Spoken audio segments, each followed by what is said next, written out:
आज आप सभी श्रवण करेंगे माँ अन्नपूर्णा माता की व्रत कथा।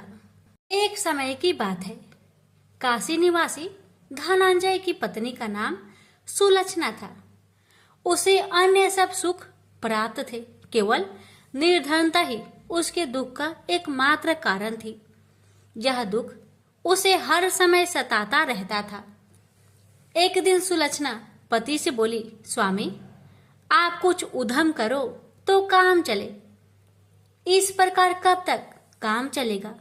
सुलक्षणा की बात धनंजय के मन में बैठ गई और वह उसी दिन विश्वनाथ शंकर जी को प्रसन्न करने के लिए बैठ गया और कहने लगा, हे देवाधिदेव विश्वेश्वर, मुझे पूजा पाठ कुछ नहीं आता है, केवल आपके भरोसे बैठा हूँ। इतनी विनती करके वह 2-3 दिन भूखा प्यासा बैठा रहा। यह देखकर भगवान शंकर ने उसके कान में अन्नपूर्णा अन्नपूर्णा अन्नपूर्णा इस प्रकार 3 बार कहा। यह कौन क्या कह गया? इसी सोच में धनंजय पड़ गया कि मंदिर से आते ब्राह्मणों को देखकर पूछने लगा, पंडित जी अन्नपूर्णा कौन है?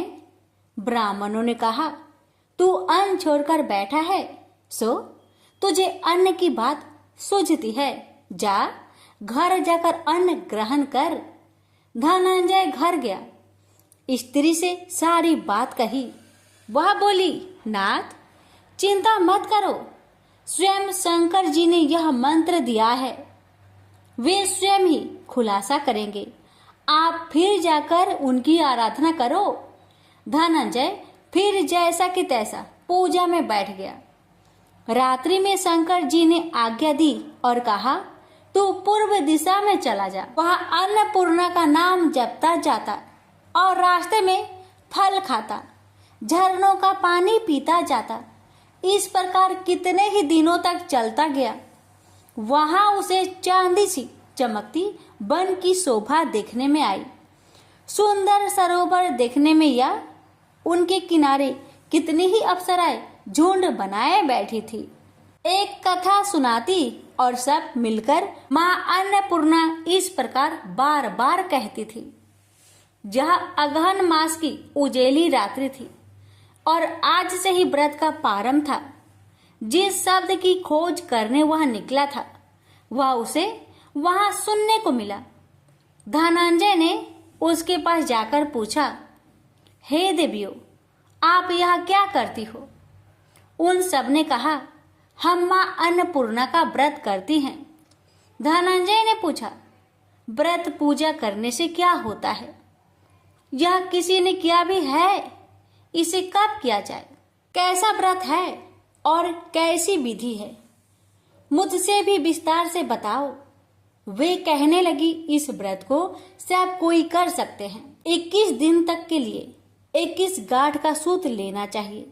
21 दिन यानी न बने तो 1 दिन उपवास करे, या भी ना बने तो केवल कथा सुनकर प्रसाद ले। निराहार रहकर कथा कहे, कथा सुनने वाला कोई न मिले तो पीपल के पत्तों को रख, सुपारी या घृत कुमारी वृक्ष को सामने कर, दीपक को साक्षी कर, सूर्य गाय तुलसी या महादेव को बिना कथा सुनाए मुख में दाना न डाले। यदि भूल से कुछ पड़ जाए तो 1 दिवस फिर उपवास करे। व्रत के दिन क्रोध न करे और झूठ न बोले। धनंजय बोला, इस व्रत के करने से क्या होगा? वे कहने लगी, इसके करने से अंधों को नेत्र मिले, लुल्लू को हाथ मिले, निर्धन के घर धन आए, बाझिन को संतान मिले, मूर्ख को विद्या आए। जो जिस कामना से व्रत करे माँ उसकी इच्छा पूरी करती है। वह कहने लगा, बहनों मेरे पास भी धन नहीं है, विद्या नहीं है, कुछ भी तो नहीं है।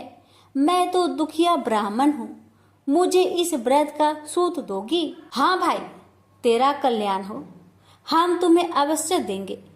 ले इस व्रत का मंगल सूत्र ले। धनंजय ने व्रत किया। व्रत पूरा हुआ, तभी सरोवर में से 21 खंड की स्वर्ण सीढ़ी हीरा मोती जड़ी हुई प्रकट हुई। धनंजय अन्नपूर्णा अन्नपूर्णा कहता जाता था। इस प्रकार कितनी ही सीढ़ियां उतर गया तो क्या देखता है कि करोड़ों सूर्य से प्रकाशमान अन्नपूर्णा का मंदिर है। उसके सामने स्वर्ण सिंहासन पर माता अन्नपूर्णा विराजमान है। सामने भिक्षा हेतु शंकर भगवान खड़े हैं। देवांगनाएं चवर डुलाती है। कितनी ही हथियार बांधे पहरा देती है। धनंजय दौड़कर जगदम्बा के चरणों में गिर गया। देवी उसके मन का कलेश जान गई। धनंजय कहने लगा, माता आप तो अंतर्यामी हो, आपको अपनी दशा क्या बताऊं। माता बोली, मेरा व्रत किया है, जा संसार तेरा सत्कार करेगा। माता ने धनंजय की जिह्वा पर बीज मंत्र लिख दिया। अब तो उसके रोम रोम में विद्या प्रकट हो गई। इतने में क्या देखता है कि वह काशी विश्वनाथ के मंदिर में खड़ा है। माँ का वरदान ले धनंजय घर आया। सुलक्षणा से सब बात कही। माता जी की कृपा से उसके घर में संपत्ति उमड़ने लगी। छोटा सा घर बहुत बड़ा गिना जाने लगा। जैसे शहद के छत्तों में मक्खियां जमा होती है, उसी प्रकार अनेक सगे संबंधी आकर उसकी बड़ाई करने लगे। कहने लगे, इतना धन और इतना बड़ा घर, सुंदर संतान नहीं हो तो इस कमाई का कौन भोग करेगा। सुलक्षणा से संतान नहीं है, इसलिए तुम दूसरा विवाह करो। अनिच्छा होते हुए भी धनंजय को दूसरा विवाह करना पड़ा और सुलक्षणा को सौत का दुख उठाना पड़ा। इस प्रकार दिन बीतते गए और अगहन मास आया। नए बंधन से बंधे पति से सुलक्षणा ने कहलाया कि हम व्रत के प्रभाव से सुखी हुए हैं, इस कारण यह व्रत छोड़ना नहीं चाहिए। यह माता जी का प्रताप है जो हम इतने संपन्न और सुखी हैं। सुलक्षणा की बात सुन धनंजय उसके यहाँ आया और व्रत में बैठ गया। नई बहू को इस व्रत की खबर नहीं थी। वह धनंजय की आने की राह देख रही थी। दिन बीतते गए और व्रत पूर्ण होने में 3 दिवस बाकी थे कि नई बहू को खबर पड़ी। उसके मन में ईर्ष्या की ज्वाला दहकने लगी थी। सुलक्षणा के घर आ पहुंची और उसने वहां भगदड़ मचा दी। वह धनंजय को अपने साथ ले गई। नए घर में धनंजय को थोड़ी देर के लिए निंद्रा ने आ दबाया। इसी समय नई बहू ने उसका व्रत का सूत तोड़कर आग में फेंक दिया। अब तो माता जी का कोप जाग गया। घर में अकस्मात आग लग गई। सब कुछ जलकर खाक हो गया। सुलक्षणा जान गई और पति को फिर अपने घर ले आई। नई बहू रूठकर माता पिता के घर जा बैठी। पति को परमेश्वर मानने वाली सुलक्षणा बोली, नाथ घबराना नहीं, माता जी की कृपा अलौकिक है। पुत्र को पुत्र हो जाता है पर माता कुमाता नहीं होती। अब आप श्रद्धा और भक्ति से आराधना शुरू करो, वे जरूर हमारा कल्याण करेगी। धनंजय फिर माता के पीछे पड़ गया। फिर वही सरोवर सीढ़ी प्रकट हुई। उसमें माँ अन्नपूर्णा कहकर वह उतर गया। वहां जा माता जी के चरणों में रुदन करने लगा। माता प्रसन्न होकर बोली, यह मेरी स्वर्ण की मूर्ति ले, उसकी पूजा करना, तू फिर सुखी हो जाएगा। जा, तुझे मेरा आशीर्वाद है। तेरी स्त्री सुलक्षणा ने श्रद्धा से मेरा व्रत किया है, उसे मैंने पुत्र दिया है। धनंजय ने आंखें खोली तो खुद को काशी विश्वनाथ के मंदिर में खड़ा पाया। वहां से फिर उसी प्रकार घर को आया। इधर सुलक्षणा के दिन चढ़े और महीने पूरे होते ही पुत्र का जन्म हुआ। गांव में आश्चर्य की लहर दौड़ गई। इस प्रकार उसी गांव के निसंतान सेठ के पुत्र होने पर उसने माता अन्नपूर्णा का मंदिर बनवा दिया। उसमें माता जी धूमधाम से पधारी, यज्ञ किया और धनंजय को मंदिर के आचार्य का पद दे दिया। जीविका के लिए मंदिर की दक्षिणा और रहने के लिए बड़ा सुंदर सा भवन दिया। धनंजय स्त्री पुत्र सहित वहां रहने लगा। माता जी के चढ़ावे में भरपूर आमदनी होने लगी। उधर नई बहू के पिता के घर डाका पड़ा, सब लूट गया। वे भीख मांगकर पेट भरने लगे। सुलक्षणा ने यह सुना तो उन्हें बुला भेजा, अलग घर में रख लिया और उनके अन्न वस्त्र का प्रबंध कर दिया। धनंजय, सुलक्षणा और उसका पुत्र माता जी की कृपा से आनंद से रहने लगे। माता जी ने जैसे इनके भंडार भरे वैसे सबके भंडार भरे। हे माता, अगर आपकी कथा कहने में हमसे कोई गलती हुई हो उसे क्षमा करना और अपने सभी भक्तों की सभी मनोकामना को पूर्ण करना। प्रेम से बोलिए अन्नपूर्णा माता की जय। हर हर महादेव, माता पार्वती की जय। वैभव लक्ष्मी व्रत की कथा। कहते हैं कि माँ वैभव लक्ष्मी की कथा को श्रद्धा पूर्वक सुनने से आपकी सारी परेशानियां समाप्त हो जाती है और मन वांछित फल की प्राप्ति होती है। इसलिए कथा को पूरा सुने। अच्छी लगे तो लाइक शेयर जरूर करें। कथा शुरू करने से पहले सभी प्रेम से बोलिए वैभव लक्ष्मी माता की जय हो। कथा।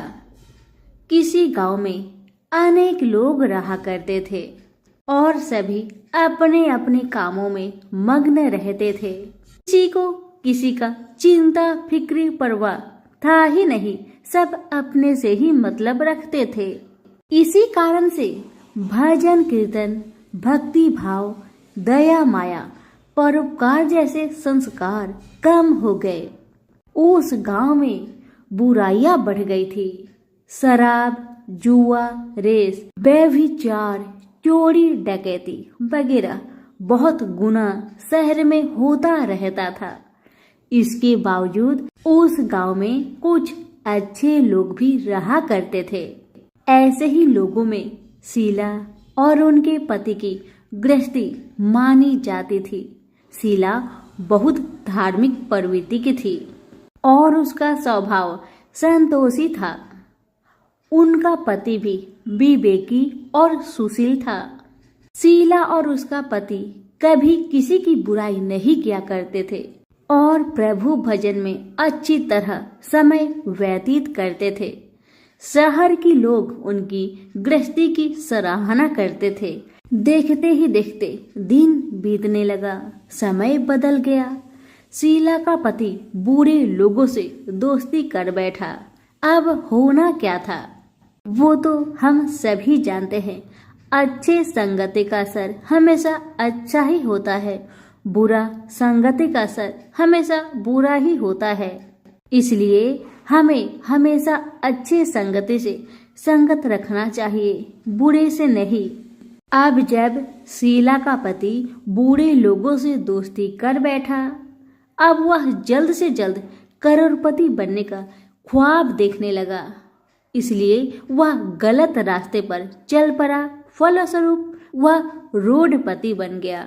कहा जाता है ना, लालच बुरी बला है, इसलिए लालच नहीं करना चाहिए। अपना ईमानदारी और मेहनत से आगे बढ़ना चाहिए। अब जब शीला का पति रोडपति बन गया, यानी रास्ते पर भटकते भिखारी जैसी उसकी हालत हो गई थी। शराब, जुआ, रेस, चरस, गांजा वगैरह बुरी आदतों में शीला का पति भी फंस चुका था। दोस्तों के साथ उसे भी शराब की आदत बुरी तरह लग गई थी। इस प्रकार उसने अपना सब कुछ रेस जुए में गवा दिया।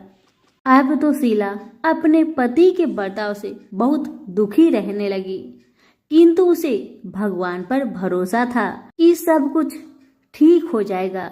यही सोचकर वह अपने पति के बुरे बर्ताव को सहने लगी। शीला अपना अधिकांश समय प्रभु की भक्ति में बिताने लगी। अचानक एक दिन दोपहर को उनके द्वार पर किसी ने दस्तक दिया। शीला ने द्वार खोलकर देखा कि एक माझी खड़ी थी। उनके चेहरे पर अलौकिक तेज निखर रहा था। उनकी आंखों में से मानो अमृत की वर्षा हो रहा था। उनका भव्य चेहरा करुणा और प्यार से छलक रहा था। उनको देखते ही शीला के मन में अपार शांति छा गई, सारी चिंता मिट गई। शीला के रोम रोम में आनंद छा गया। शीला उस माँ जी को आदर के साथ अपने घर ले आई। दुख का बात यह था कि शीला के घर में बैठाने के लिए कुछ भी नहीं था कि माँ जी को किस पर बैठाया जाए। बेचारी यह सोच विचार के उसने एक सकुचाकर एक फटी हुई चादर पर उनको बिठाया और शीला ने कहा, माँ जी, मेरे घर में और कुछ भी नहीं है जो मैं आपको बैठा सकूं, इसलिए माँ मुझे माफ करना, मैं आपको फटी हुई चादर पर बैठा रही हूँ। माँ तो शीला की बातों से मंद मंद मुस्कुरा रही थी।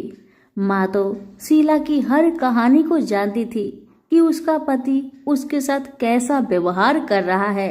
बेचारी कितने दुख में है। शीला के बातें सुन माँ जी प्रेम भरी शब्दों से बोली, शीला, क्यों मुझे तुमने पहचाना नहीं? हर शुक्रवार को लक्ष्मी जी के मंदिर में भजन कीर्तन के समय मैं ही तो वहां आती हूँ। इसके बावजूद शीला कुछ नहीं समझ पा रही थी। फिर माँ जी ने कहा, तुम बहुत दिनों से मंदिर नहीं आ रही हो, अतः मैंने सोचा चलो मैं ही देख लेती हूँ। माँ जी के अति प्रेम भरे शब्दों से शीला का हृदय पिघल गया। उसकी आंखों में आंसू आ गए और वह बिलख बिलख कर जोर जोर से रोने लगी। शीला को रोते देखकर माँ जी ने कहा, बेटी, सुख और दुख तो धूप और छाव जैसे होते हैं, धैर्य रखो बेटी, धैर्य रखो। और तुझे क्या परेशानी है, मुझे सारी परेशानी बता दे। माँ जी के व्यवहार से शीला को काफी संबल मिला और सुख की आस में उसने माँ जी को अपनी सारी दुख की कहानी सुना दी। कहानी सुनकर माँ जी ने कहा, कर्म की गति न्यारी होती है, हर इंसान को अपने कर्म भुगतने ही पड़ते हैं, इसलिए बेटी तू चिंता मत कर, अब तू कर्म भुगत चुकी है, अब तुम्हारे सुख के दिन अवश्य आएगी। तू माँ लक्ष्मी जी की भक्त है। माँ लक्ष्मी जी तो प्रेम और करुणा की अवतार है। वे अपनी भक्तों पर हमेशा ममता छिड़कती है, इसलिए तू धैर्य रखकर माँ लक्ष्मी का व्रत कर, इससे सब कुछ ठीक हो जाएगा। तुम्हारा दुख दर्द सब समाप्त हो जाएगा और तुम्हारे घर में अन्न धन का भंडार भर जाएगा। बस श्रद्धा भक्ति से माँ लक्ष्मी का व्रत करो। माँ जी की बात सुन शीला पूछने लगी, माँ, व्रत की विधि तो मुझे पता नहीं। तब माँ जी ने उसे व्रत की सारी विधि भी बताई। माँ जी ने कहा, बेटी, माँ लक्ष्मी जी का व्रत बहुत सरल है। उसे वर लक्ष्मी व्रत या वैभव लक्ष्मी व्रत कहा जाता है। यह व्रत करने वाले की सब मनोकामना पूरी होती है, वह सुख संपत्ति और यश प्राप्त करता है। शीला यह सब सुनकर आनंदित हो उठी। शीला ने संकल्प करके आंखें खोली तो सामने कोई नहीं था। वह विस्मित हो गई कि माँ जी कहाँ गई? अभी तो माँ जी मेरे सामने खड़ी थी। शीला को तत्काल यह समझने में देर नहीं लगी कि माँ जी कोई और नहीं, साक्षात माँ लक्ष्मी ही थी। दूसरे दिन शुक्रवार था। सवेरे स्नान करके स्वच्छ कपड़े पहनकर शीला ने माँ जी द्वारा बताई विधि से पूरे मन से श्रद्धा भक्ति से व्रत किया और आखिर में प्रसाद वितरण हुआ। यह प्रसाद पहले पति को खिलाया। प्रसाद खाते ही पति के स्वभाव में फर्क पड़ गया। माँ लक्ष्मी की कृपा से उसका पति जिस दिन प्रसाद खाया उस दिन अपनी पत्नी को मारा पीटा नहीं, सताया भी नहीं। शीला को बहुत अच्छा लगा। शीला के मन में तो अब पहले से भी ज्यादा वैभव लक्ष्मी व्रत के लिए श्रद्धा बढ़ गई। शीला ने पूर्ण श्रद्धा भक्ति के साथ 21 शुक्रवार तक वैभव लक्ष्मी व्रत किया। 21वें शुक्रवार को माँ जी के कहे मुताबिक उद्धापन विधि करके 7 स्त्रियों को वैभव लक्ष्मी व्रत की 7 पुस्तक उपहार में दी।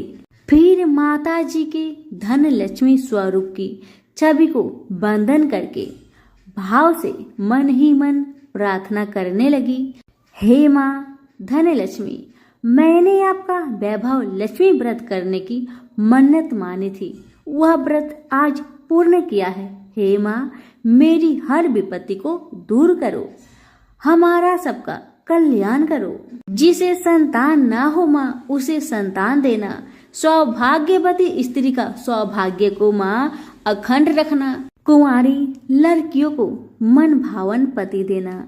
जो आपका यह चमत्कारी वैभव लक्ष्मी व्रत करे, उनकी सब विपत्ति को दूर करना, सभी को सुखी रखना। हे माँ, आपकी महिमा अपार है।